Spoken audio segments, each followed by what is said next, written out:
But he's like, yeah, there's these nerds that are making money in their basements running this like Bitcoin program thing. 137 took over this cool little cafe. When I was 14, I built like my first computer and just loved all the components and the technical aspects of things.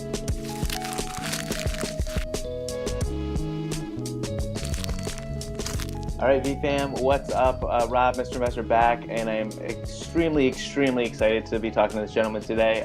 You may know him as Ezra Ezra with the camera, excuse me, but he is VeeFriends social team, content creator, AI enthusiast, creator of The Bleeding Edge. He's a GOAT. Please welcome Ezra Fuller to the VeeFam sessions. Ezra, how are you, my friend? I'm doing really well. I'm excited to get into the backstory of my life and hopefully be an inspiration that optimism and hard work pays off, because that's really the messaging, I think, of what got me here. So I'm excited.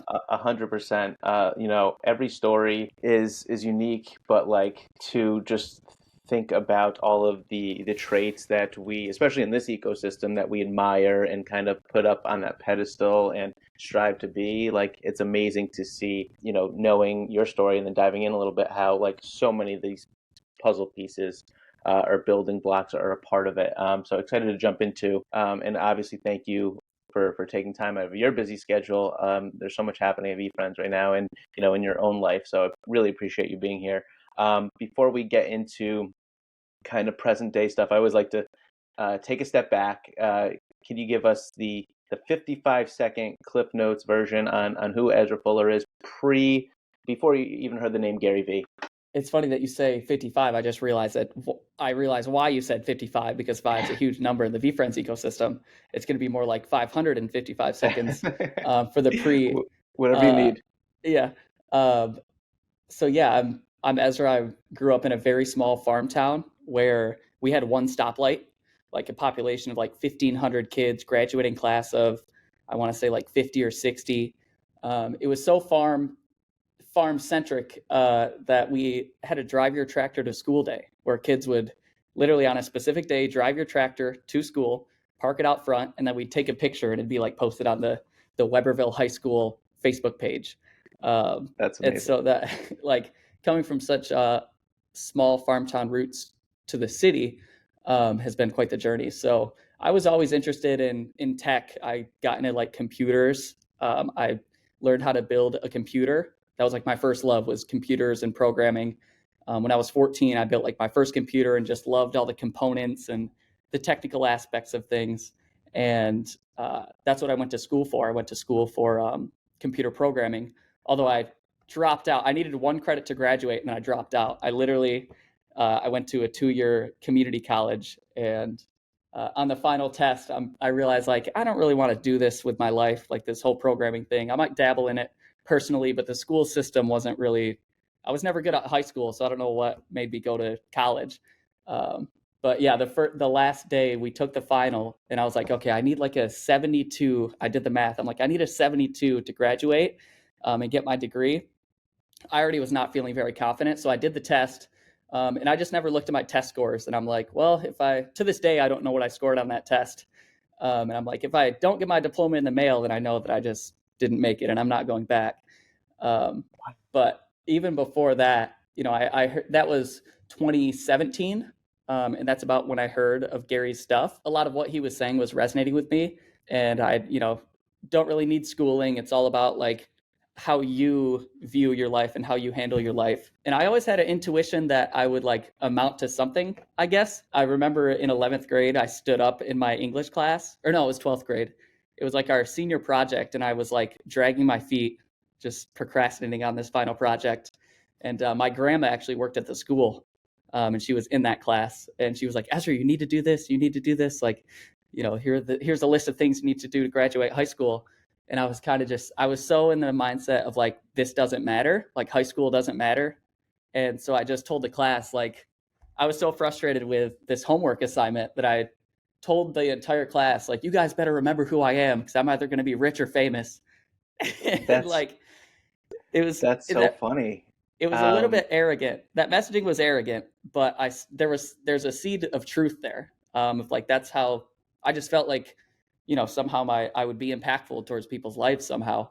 And then 2 years later, I found Gary's stuff, and he really obviously, That he amplified that messaging, definitely. that. And that was August 2017 when I first found Gary's stuff. I was working construction. My mom and dad were basically like, right out of high school, they were like, "So what are you thinking of doing for like work? Like, you really need to get a job now that you're done with high school." It's like, okay. And they hooked me up with a construction company doing like underground cable. So I would go into the Metro Detroit area and go into people's backyards, and I would dig holes to put this cable underground so that people would have internet access. And my manager, or the foreman over there, we were digging a hole next to each other one day, and he kept putting on like these motivational podcasts. And I'm like, what's this guy doing? He's like listening to these podcasts while he's digging holes. And one day I was like, what are you listening to? Who are you listening to? He's like, this is the only way I can make it through my day. Like, this is such a grind out here. We're sweating our ass off digging holes in people's backyards. They don't want us here. Everyone's upset that we're digging holes in their backyard. He's like, I need to listen to this motivational stuff. And one of the people that he was listening to was Gary. And so I found him at the same time that I found Bitcoin. And so on one of these trips, it was actually the same guy. Yeah, sorry. It was the same guy. Like 6 months later, he left the company, and then I was still listening to Gary. And then I saw him at the gas station, and I was like, "Oh man, it's so good to see you. Like, what's going on?" Without even saying hi, he was like, "Ezra, you got to look at this Bitcoin thing." I'm like, "What?" He's like, "Yeah, there's That's these changing your nerds." life. Yeah, this guy's the GOAT. He like introduced me to Gary and crypto, which is like everything that VeeFriends, it's at least the Totally. start Everybody of. needs this guy in their life. Yeah, this guy should be the motivational speaker here. But he's like, yeah, there's these nerds that are making money in their basements running this like Bitcoin program thing. And I was like, huh, that's pretty interesting. With my background of computer programming and like networks and systems, I was able to do research, and it connected in my head. I'm like, Bitcoin really seems like an awesome technology. And funny enough, after doing research, I was like, this thing's going to be huge. And I started, basically putting as much money as I possibly could into Bitcoin. I was also looking for a hedge against inflation at the time, which is a funny thing to say. And Bitcoin just worked out in that favor. Mm. So I ended up doing crypto mining. I bought because I knew about computer hardware, I had built a computer with 4 graphics cards, and I was mining Electronium, which, if there's anyone listening that knows about Electronium, like, that's such a niche crypto mining community. And I just got into crypto mining, and then that one thing led to another. I was doing like Snapchat videos, and I was kind of interested in Instagram and online videos. And so I got a job at a real estate company doing their videos on their social. Literally just like cutting my teeth, like learning how to use a camera, learning how to edit a video, how to use Photoshop. And I met a guy named Jake Herbert who used to wrestle in the Olympics through that job. And I met him at a crypto meetup, actually. I'm sorry. I had that mixed up. I met Jake at a crypto meetup. I drove an hour to this meetup.com Bitcoin meeting, which Gary told me about. He talked about meetup.com in one of his videos. And I was like, yeah, you know what? I need to learn about this Bitcoin thing. I need to hear it in person and like connect with people. And I had just built that computer, and it was built on a bamboo shoebox or a shoe rack, sorry. Wow. So it was there's a picture on my Twitter somewhere of this bamboo shoe rack that had it looked like a Frankenstein like computer, wires hanging out and everything. And I showed Jake Herbert, and he was like, "Oh yeah, I'm actually interested in getting into mining. Like, I could really use your help." And so me, Jake, and another partner built a crypto mining operation in a storage unit, and we had like 60 computers, each with 7 graphics cards. And so it was a big operation. Like, the monthly electricity bill was like thousands of dollars. Wow. Um, and Man, then you're in it. That's in the dirt. We were like properly in the dirt. And then, yeah, wrapping up that bow is that crypto mining operation, the bear market, I want to say, of like 2018 or 2019 hit, and we had to shut the operation down. But he's like, hey, you know what? I saw you on Snapchat. You should really talk to the owner of this real estate firm. She's looking for a social media person, basically someone to make videos and help with her real estate company. And in that meeting, D-Rock was actually mentioned. We both were like, she was like, I'm looking for a D-Rock. I was like, oh, I love D-Rock. so that's kind of, she was like, Amazing. you're hired, and we started that. And that's basically how I got to the trajectory of both Uh, crypto and starting in media. and content creation, all the things. I'm still stuck on, like, I just think it's so fascinating, the irony of with the one stoplight town tractors, like, getting into Bitcoin in a storage unit. Um, that's amazing. There's definitely no one Um, from my town that has taken that career path. it's fascinating. So somewhere along the way, prior to 137, which we'll get into. And by the way, I need to take a beat because I don't want to run out of time and forget to say this. I have to, and I should start every episode with this, but a moment of gratitude, because I think we first met. I think I introduced myself to you at the 1:37 p.m. cafe Mhm. from NFT NYC. We're talking 22 now, 2022. For those that weren't around or weren't aware, 137 took over this cool little cafe. I think it was in Tribeca, Mhm. and camped out there. And I had met Nick at VCon, the VCon prior, and I knew you just from your content and being in the ecosystem. So I introduced myself, and then I think I looked back through the DMs to educate myself. So somewhere I just said it was great meeting you. I'm doing this podcast, and I was literally just starting this podcast then. And I think I was drinking the Gary Kool-Aid, like writing articles because I was trying to find my way. And you were like, "Let me get back to you on the podcast. Send me those articles." Long story short, you plugged me in to Erica, one of the editors at the time, and Nick, and like I thought I was getting an interviewed, but I got a meeting with them, and they were like, "Yeah, like become a writer, become a freelance writer," which I am so grateful for, because being able to stamp yourself as 137 just kind of, puts you on another level as far as people looking at your LinkedIn or resume or whatever. So very, very appreciative of that, and so thank you. My pleasure.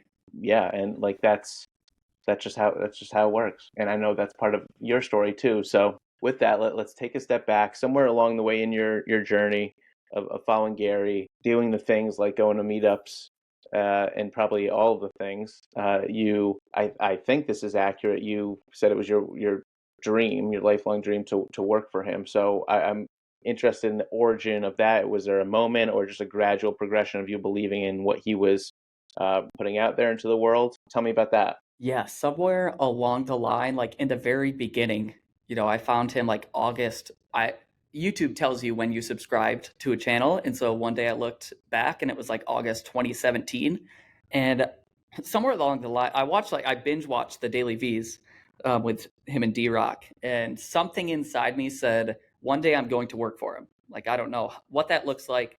That's my like big life goal, is working for GaryVee, and so I took the opportunity of the real estate team to, in my head, I'm like, okay, if I'm going to work for GaryVee, then I have to know social media, and I have to get the skills. I have to build my skill set up to know how to edit videos, know how to shoot, how to write a hook for a video, how to keep people interested in the first 10 seconds, and then the next 30, and on, and these, strategies that we use on social media. And so, yeah, I just knew in my heart and my soul that I would work for him one day. Like it wasn't even a question. And then somehow, like I thought it was going to be like a 20-year journey. I thought it was going to take way longer than, how many years is that? Like 6 or 7 years, and really 5, because I started 137 around like 2021, 2022.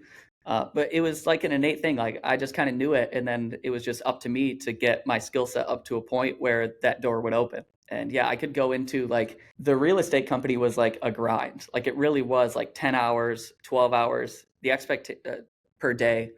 The expectations were really high for, the amount of videos that we would make. And it was up to me to, research the topic, come up with the topic, write the script, shoot the script with the talent. So now I'm producing it and being the director for real estate agents that they know their stuff, but they might not know how to put that information into a video where someone would want to watch.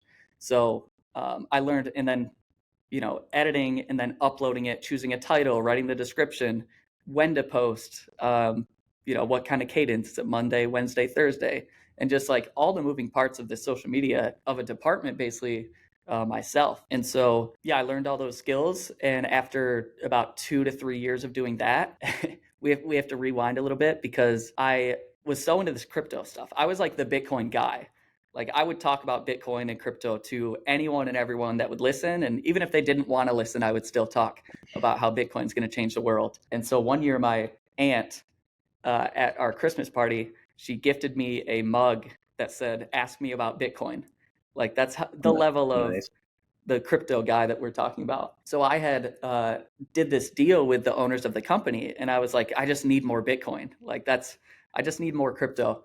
And they were like, okay, well, we could pay you up front in crypto if you're willing to sacrifice your your dollar salary. Like we'll pay you up front in Bitcoin. It's in our possession for a year. The salary was $24,000 at that time. And so they said, would you sacrifice 1/3 of your salary, take 1/3 of your salary into Bitcoin, and then we'll just pay you, and that equals $8,000. So would you sacrifice $8,000, get paid up front in $8,000 of Bitcoin, and then get paid a salary of $8,000 and live off of that $8,000? You can't touch the Bitcoin because, it makes sense. They're not going to pay me up front and then I just leave. Mm. Like, that's, Right, right. they didn't want to be in that position. So I lived off of $8,000 that year, and that $8,000 of Bitcoin ended up growing to be around like $40,000. And so I took that $40,000 after that year. I was still working with them, and right around that time, VeeFriends had just launched, like it was about to launch. And so I remember sitting in the office. I was editing a video, and I was also researching like what VeeFriends do I want to mint here. And so I ended up minting a black cat, which I didn't know it was going to be like. Gary said that it was the logo. Like I had done my research and I knew before the mint. He's like, it's the logo. So I minted the black cat and the gift goat. So I'm like, okay, we have the logo and we have like this utility of getting these gifts. Then I called my mom and I was It's like, a yeah, nice it's haul. like it's a decent haul.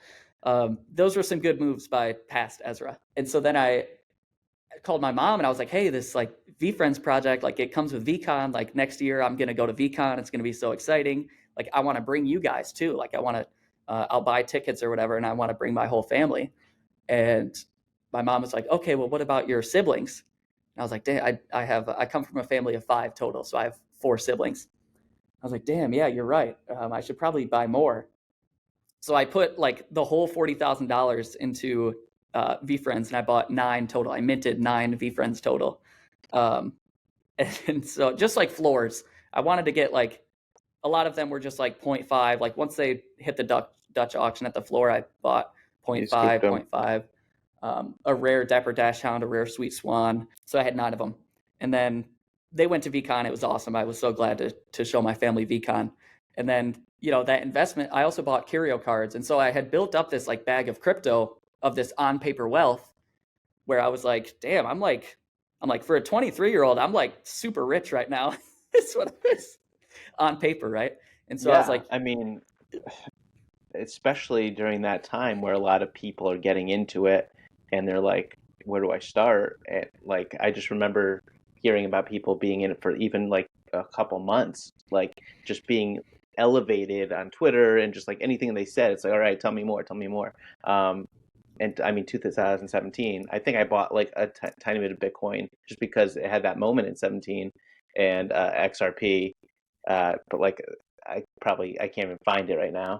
Like you know what I mean, like just quick in and out, just a yeah. trendy thing. But to put yourself in a position where you can A, do it financially, but B, just be educated, and especially like that VFriends stuff happened fast. Like no one knew what it was called VFriends until that website was up.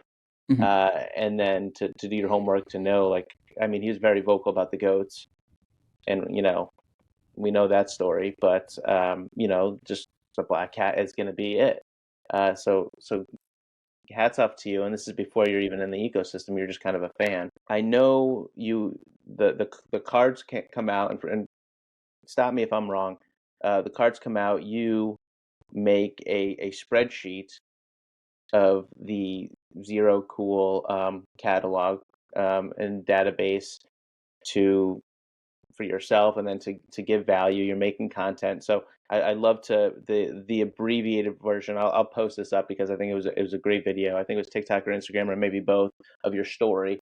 But the quick evolution into you going from just a huge bag holder, or huge is a subjective word, but Yeah. I mean a very very nice haul to someone that's working for 1:37 p.m. Yeah. Yeah. Basically, I had that, in my head, I'm like, I could retire now, but it wasn't like that crazy. But in my 23-year-old mind, I'm like, I don't have to work for a while. And so I told the real estate company, I'm like, hey, my heart's not in this. Like, I kind of have new doors opened financially. Like, I'm just gonna, I'm putting my 2 weeks in. And so for like that next 7 months, it was a 7 month period where I didn't work. Like I didn't have like a 9 to 5, I didn't have a salary. And to be honest, I didn't make any money during that 7 month period. And I just lived off of like slowly selling off those NFTs. So I lived off of that financial flip, I guess. And so during somewhere in those 7 months, I had connected with John Torrey, who is he was a fan of 137, huge fan of Gary, and we had connected. And I was like, hey, I'm just looking for like I'd like to write articles, or I was really passionate about onboarding new people into crypto. And so he was like, yeah, if you want to like, he's like, I was earning sweat equity. He's like, we don't have cash flow in this startwithnfts.com website that he was building. But he's like, I'd love to have you on as a writer and you can like earn sweat equity. And so that's what I did. I made a couple of articles, did a couple of videos, basically did that for a couple months. And then it was right around the springtime of 2021, 2022. And I went to the skate park and I like broke my ankle. And this was after 7 months of like not having a job, kind of just like living not a super fabulous life. And I was kind of like down in the dumps mentally. I was honestly depressed around that time. I'm like, what am I really doing in my life? I just broke my ankle. I'm like, geez, this is like rock bottom. And so I went back to my parents' house just to stay there for. My mom was like, "Let me take care of you. Like, I'll cook you food and stuff." And I was like, "Okay." So I was laying in.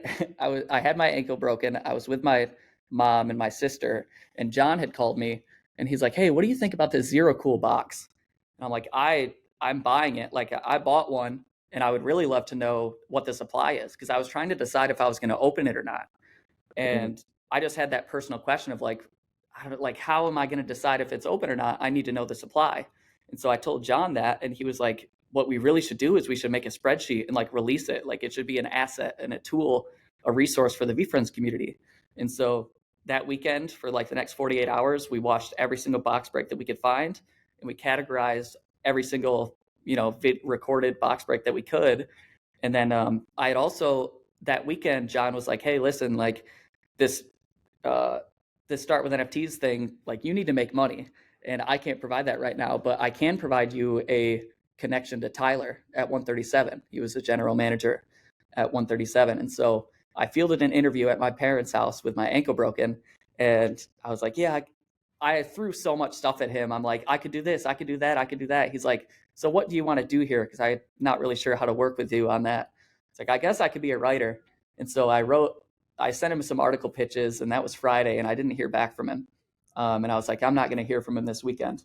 And it connected in my head that I could use that spreadsheet as my follow-up email to Tyler because I provide value, right? That's the whole thing that Gary's Sure. into.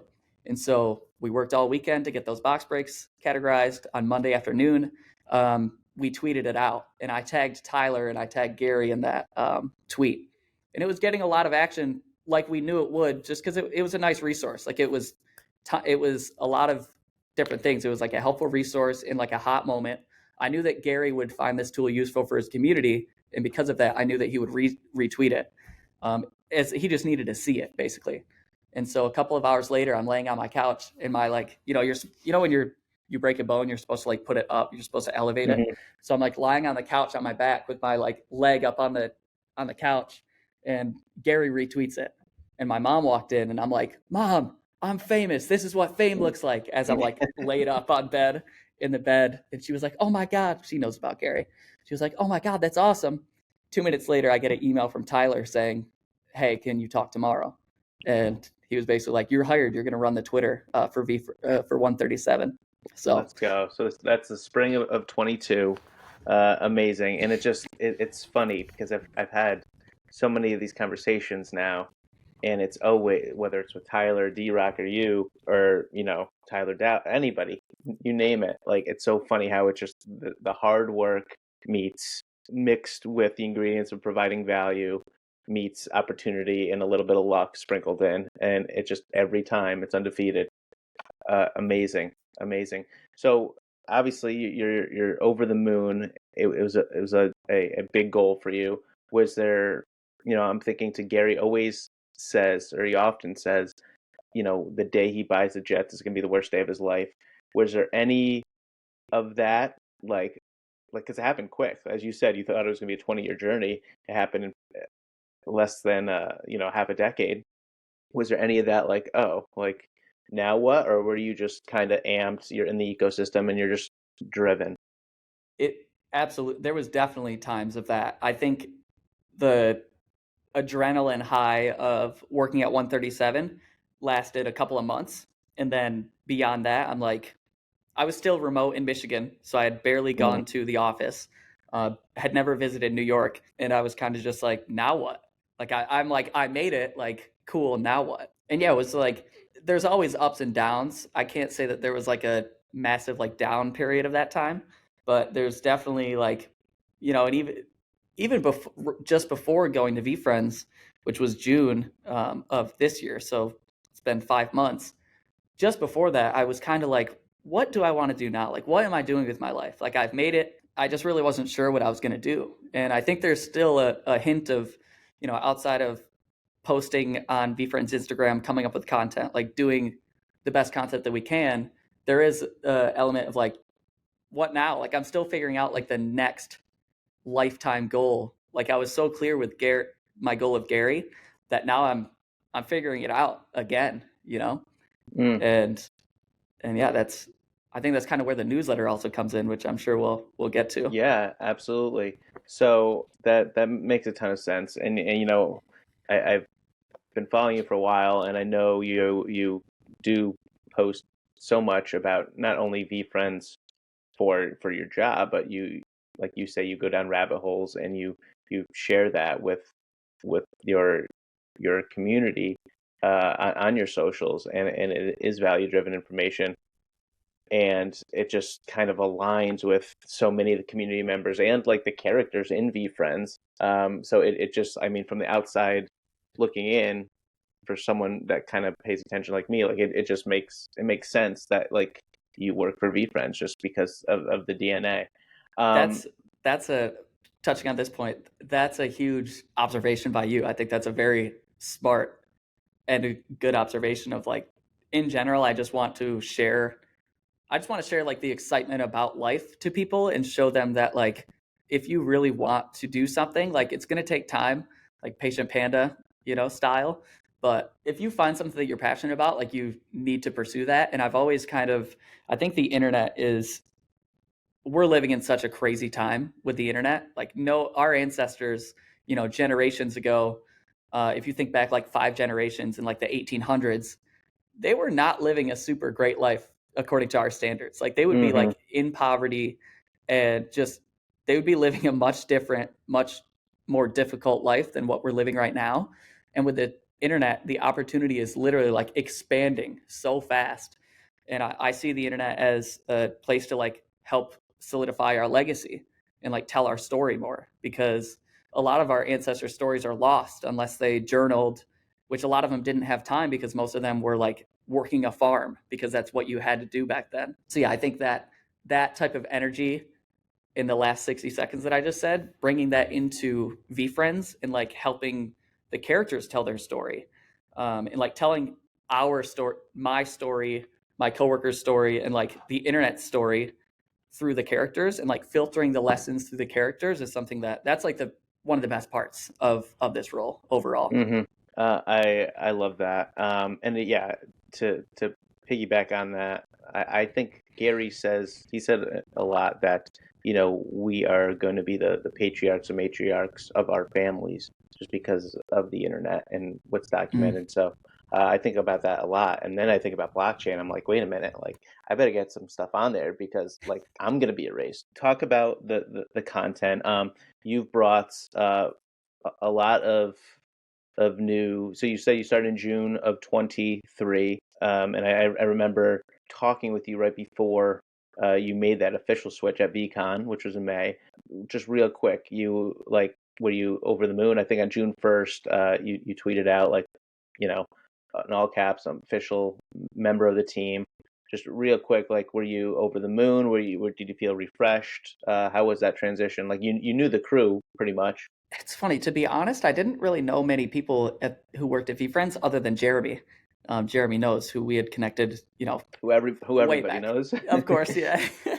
And it's funny because I was really dragging my feet on the decision to leave 137 and go to VeeFriends because I wasn't sure if I wanted to. I, still had most of the NFTs that I bought, and I'm like, do I really want, like, I could just sit back on this investment and like let the VeeFriends team handle it. Not that that's what I'm in for, but or not that that's the reason I was in VeeFriends minted in the beginning, but there's now a new element that's part of the decision making of, well, I do own these assets and I've been a huge fan. Like, do I really want to get into this? And I was worried, candidly, I was worried that the characters at 137, the topics were so broad. Like, we could talk about anything. And we were very in tune, at least I think, we were very in tune with like what was happening in culture. Like, young male culture was the audience there. So like rap, sports, Web3. So I was worried that I wouldn't be able to talk about like everything that I loved going to VeeFriends. So it was kind of like a back and forth, and I was dragging my feet. And then finally I was just like, you know what, this is too big of an opportunity to say no to. Like, I'd rather try and have it not work out for whatever reason than deny that opportunity and then see VeeFriends just grow and grow. And I'd be like, damn, I could have been part of that. Got it. That makes a ton of sense. So, we're talking, it's December 7th, 2023, and I think it's serendipitous that we're chatting now because I've noticed, you've taken over the Instagram, and for a long time, well, first of all, there's Twitter is a different animal. VeeFriends was born in Web3. Everything happens either in the Discord or Twitter. So, uh, you know, and it's funny we mentioned Jeremy, like with the exception of him and the content that he put out in the early days. And shout out to Jeremy, like, want to be a VeeFriend. If you guys really want a history of VeeFriends and the origin story, which a lot of people that listen to this podcast do, go find want to be a VeeFriend on Instagram. But anyway, the Instagram for VeeFriends was a lot of just the announcements, the character original character sketches, and things like that. I feel like I've really appreciated and like the new kind of segments that you're bringing in. A lot of like on the street self-aware hair segment is great.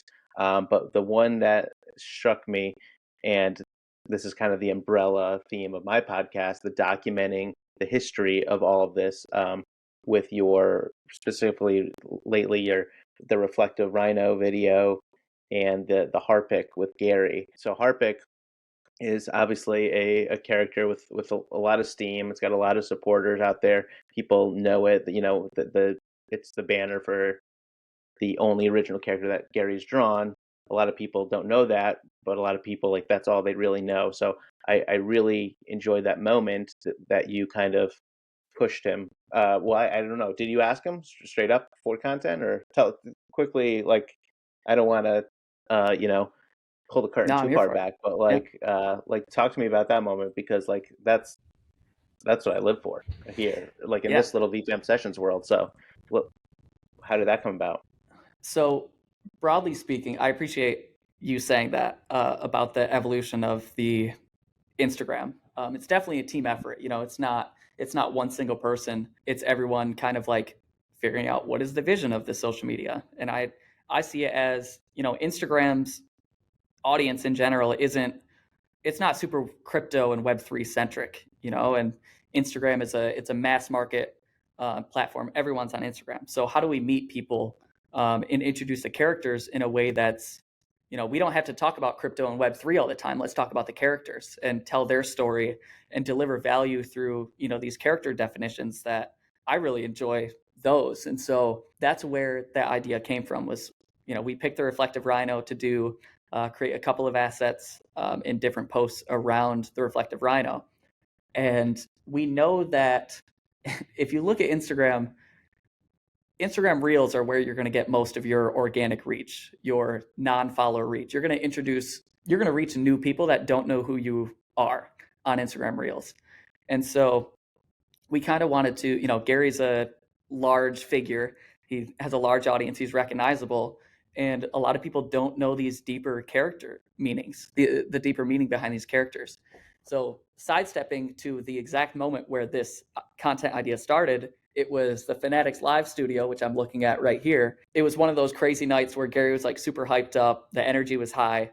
And we had hinted towards Gary, like, hey, can you like can you do an alpha story? An alpha story meaning like, Gary, what is your reasoning behind these characters? Because I forget who on our team caught a signal of like, oh, it was a willful wizard, actually, which I'm not going to tell. I'm not going to say what the signal was, but it was clear that there's a lot more thought into these characters than people realize. Mm-hmm. And so during that Fanatics Live, May told me, hey, go get an alpha story from Gary. Like this is the type of content that we need for social media, and we're going to clip that and post it on social. And so Gary pulled a pack, and he talked about the resourceful Robin. And he had a really amazing story about his mom and his grandma and how that the resourceful Robin was made like for his mom and his grandma in this specific moment when he was 8 years old. And it was like I was like, wow, just especially being in person and seeing the energy. I'm like, there's a lot of these stories that have not been uncovered. And it's our job to uncover them. So the team basically decided, okay, let's do this for, a bunch of different characters, and Reflective Rhino was one of them. And we had Gary's very busy. It's true that he runs a very large company, and there's many times a week where I'm like, hey, can I just get 5 minutes? Can I get 5 minutes and try and run it up the ladder? And it's like, we might be able to fit you in here, but we'll keep you posted. And then some days that doesn't happen. Some days it's like, yeah, be ready in 4 minutes.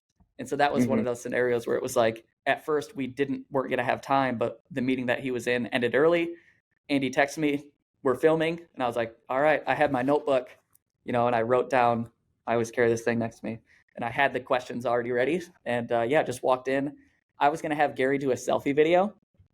I'm like, yeah, just like record a selfie and talk about it. He's like, no, Andy, hold the camera. Just record it like us in here. And I was like, really? Like, I'm like, I wasn't planning on being on camera. Like, I'm flattered and happy to be on camera, but that's not what I envisioned. And so that's how that started. I love that. And it's funny that he was the director behind it, because it did have such a different feel. We're so used to seeing Gary from the camera. So it definitely had a BTS type of feel. Yes. Which was super cool. Yeah, hats off to you. I know, obviously, like I said, like we could talk about the Harpic all day. Like I know that was a big point of convo with D-Rock. But yeah, keep it coming. Like it's so awesome. And especially in this moment, I mean, you talked about Fanatics. It's such a, we're seeing all these new people that are getting their hands on cards every day. Through Fanatics and through other means, but like the cards is just really happening right now. So to get this kind of historical context, I think is super important piece of the puzzle, and one that I geek out on too. For VeeFriends, and this is kind of, we'll tie the bow on the whole working for getting to the ecosystem, working in the ecosystem, learning from it. I'm curious because it's we see it all the time, and you've probably seen it a lot more than me. Like the people that just want to, like their goal is to work for Gary, or their goal is to whatever. I'm curious, what is we know it's being kind, we know it's being a good person, we know it's being extremely hard worker, but I'm wondering, since you've been in the 1:37 p.m. and VeeFriends ecosystem, what is like an X factor that you can pinpoint of someone that thrives in that universe? I think Your episode with Mikey kind of touched on it as well. Mikey, graphic designer who I work with closely. It is kindness, it's hardworking, and I think it's willingness to adapt. Things happen so fast in the VeeFriends world. Like it's it's a lot faster than 137 even, which I thought was fast. I think it's just like the May told me that she's, you know, as my manager, when I first joined, I was like, am I doing a good job? And am I doing a good job? Like I wanted to seek that validation.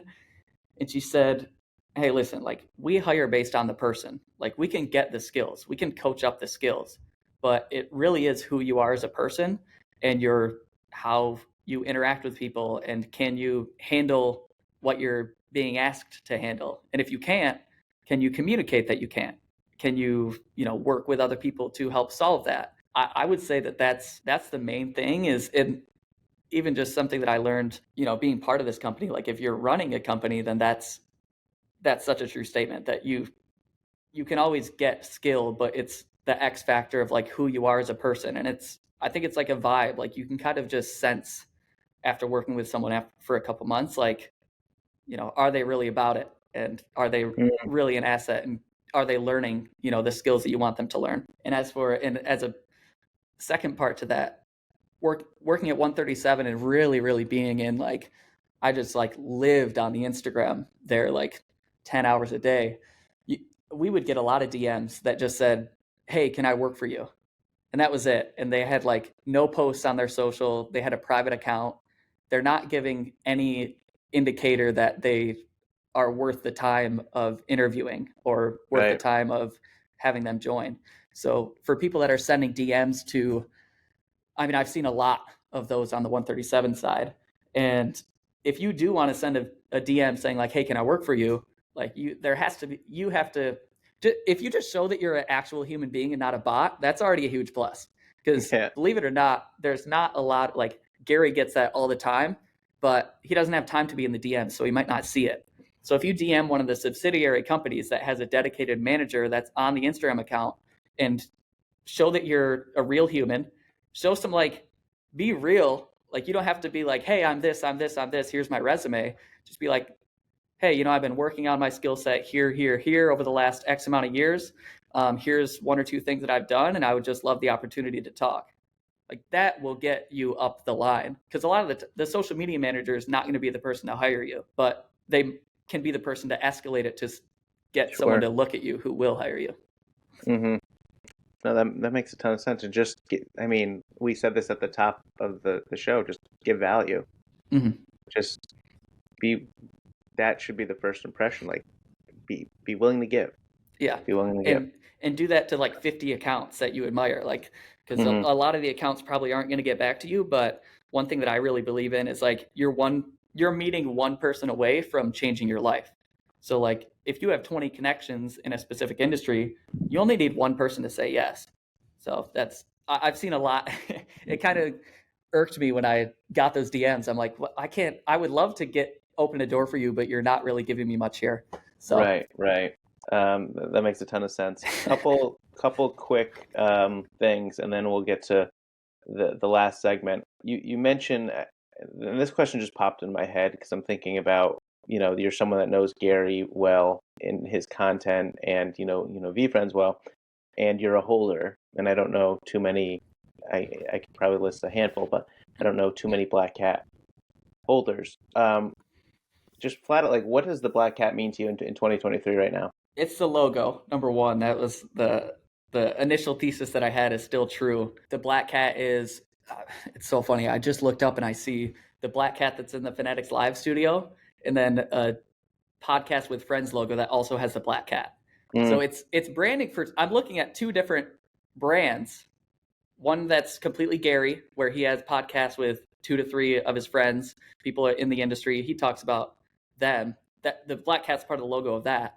And then Fanatics Live has a black cat right to the side, which it used to be the background, but we switched the angle and it's not there. It's not the logo anymore. So it's the logo though. Like it's people who see VeeFriends, like the black cat should be the first thing that they see.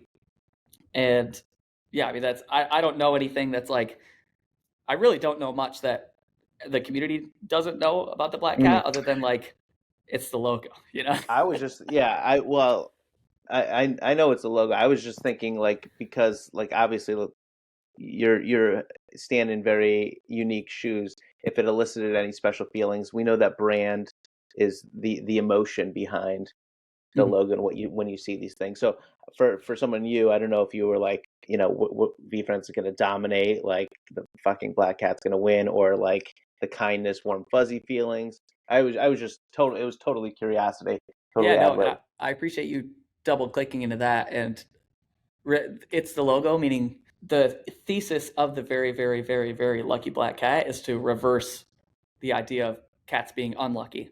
It's a contradiction, which, if you look, a lot of the characters have contradictions. That's almost like flipping the narrative is a big part of VeeFriends.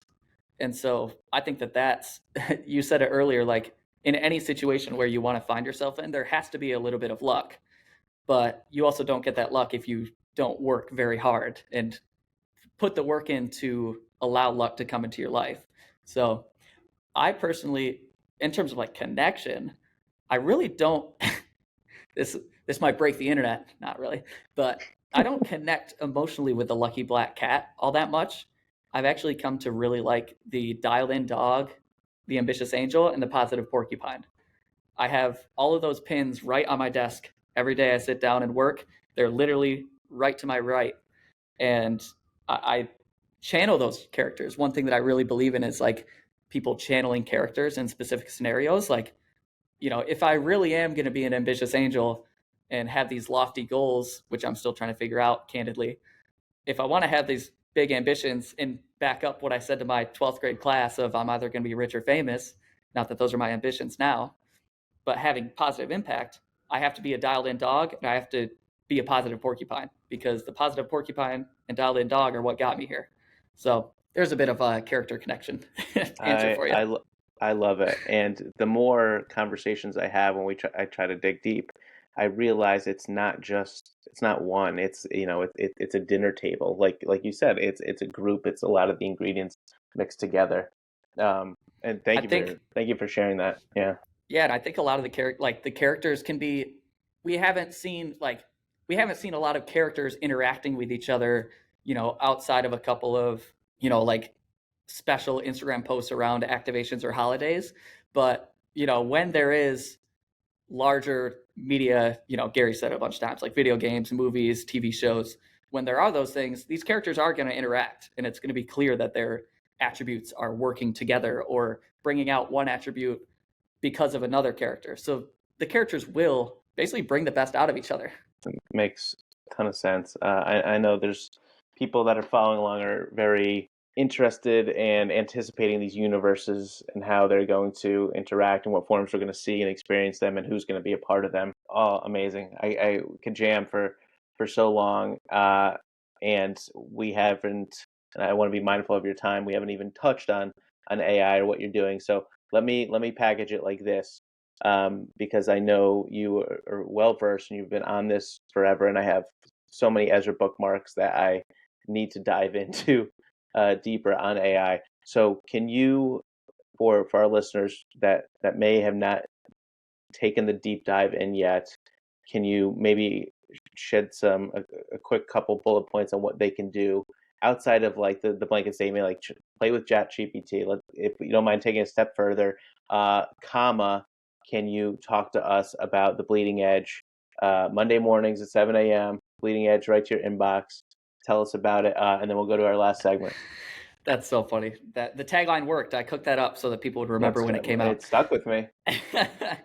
Yeah, so with like AI, if you haven't messed around with it, and even if you have, I think ChatGPT is the number one right now, and it might be dethroned by Google's Gemini that just came out, and then also Grok, which is Twitter's AI. So each of them kind of have different strengths. I use ChatGPT every single day, and a lot of it is to see what I have it just talk to me. Like if I have an idea, let's say we're going to make a post about entrepreneur health. It's like, hey, what are the lesser known things about entrepreneurship? Enter. And then it spits and tell it to do 10 things because candidly, most of the time, it's not going to be, not every single bullet point is going to be like the most mind-blowing thing. It's a lot of the times it's very simple.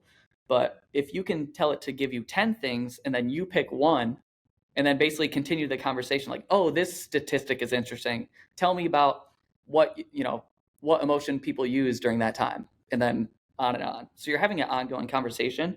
One of my favorite use cases was I have gotten out of my journaling practice, but I used to journal every day just about life, just so that I could process like what was going on. Moving to New York, that was a difficult moment.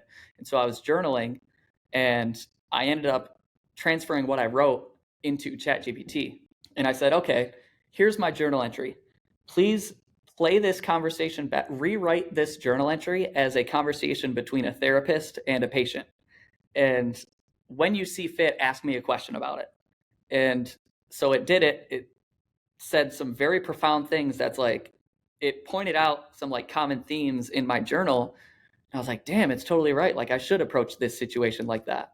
And then it asked me a question of like, I forget the question it asked me, but it asked me, I was like, oh my God, like I'm thinking deeper about this topic, and I'm untangling this issue that I have in my head because of ChatGPT, because I told it to act like a therapist and a patient. That's so cool. So that's, So, I think, the conversations that you can have and just like messing around with, with seeing like how it can help. And I read about that kind of stuff in The Bleeding Edge. It's about, it's like a mixture between a journal, cool things that I find, updates about AI. It's The Bleeding Edge is around that kind of topic. And like you're on it. Like, there's you have a pulse on so much that's going on. So definitely check it out. It's linked up in Ezra with the camera. I'll link it up here. I see we have 2 minutes. One, I want to thank you again so much for coming on, and I want to squeeze in a little bit of our last segment. I call it Micro Macro Spitfire. So I'm going to throw some quick questions at you and answer as deep or as vague as you'd like. Knowing this time, it's probably going to be deep. All right, let's go. Yeah. We'll keep it short. Someone that, if you're just getting to VeeFriends right now, who's someone that needs to be followed immediately? VeeFriends on Instagram. Twitter, actually, VeeFriends Twitter. Favorite teacher you had growing up and one reason why? Really liked, my girlfriend makes fun of me because I take these simple questions and I turn them into a whole deeper thing. My favorite teacher, I want to say, I'm having a hard time, but one that sticks out was Mr. Moulton. He was also our wrestling coach, and he was good at like how to become a man. Like that's kind of what he did. I love it. I didn't know you were a wrestler. I was a wrestler too. I wrestled 103 weight class as a freshman, so I really, but I wrestled 1 year, so but it was fun. Amazing. Your favorite IP as a kid? Favorite IP as a kid? Minecraft. Oh, Minecraft. Love Minecraft. Your favorite piece of VeeFriends physical memorabilia? It's got to be the pin sitting next to my desk. Bougie hotel or hiking and camping in the woods? I come from the country, so I'd like to camp and sit next to a bonfire and stay up until 2 a.m. drinking. Great segue. Wine, beer, or White Claws? White Claw, yeah. For people that know, for people that watch that One Phonetics live episode, White Claw. I don't remember the context of what was said. I just remember it was funny, and it hasn't left my brain since. I was so caught off guard. Gary called me out for having a White Claw next to me. He's like, "You're not even working. You're drinking a fucking White Claw." I'm like, so funny. Oh, we got to find that clip. Amazing. Favorite concert you've ever been to? It would have to be, there's two. One was Logic. Logic was a great concert. Actually, there's three. Logic the rapper. I love mosh pits, believe it or not. I love being in a mosh pit. So Ski Mask, the Slump God. And then I love Tool as well. I went to a Tool concert with my dad and brother. They sound just like, if you go to a Tool concert in person, they sound exactly like the studio mix. They're great musicians. Oh, those are the best concerts. Three more. Favorite movie? Interstellar is great. Also, I just watched this recently. I'm just going to say Interstellar because I can't remember it. What VeeFriend needs to be voted into the White House in 2024? Probably a motivated monster, I think. I feel like he could like hold some pretty good debates, and he's really motivated to solve the issues. That's a great answer. I'm big on motivated monster right now. And yeah, shout out to Hat. I got to get one. If you could ask Gary, and you're in a position where you could ask him questions, but just kind of thinking about all the spheres of your life, if you had the opportunity to ask Gary one question and he could be 100% truthful as he is and elaborate as much or as little as he wants, what would it be? When are we playing basketball next? That's my question. Yeah, Let's we go. we played basketball, and it was things get intense on the basketball court, and we haven't played in a while. And I'm trying to get the basketball games back up. Did you see you saw the clip with Mikey? Did you see that? Yeah, he was. Yeah, he. I don't think he was on Gary's good side, right? Yeah, it was so funny. Um, Ezra, we love you. Keep up the good work, and really appreciate you having coming on VeeFam. And we'll Thank you. talk soon, my friend. Thank you. I hope that was helpful. I hope listening to my ramblings about my life, you can apply a lesson to yours. That's really what I'm passionate about, and I hope that there's some nuggets in there for you. I love it. We'll talk soon. Thank you.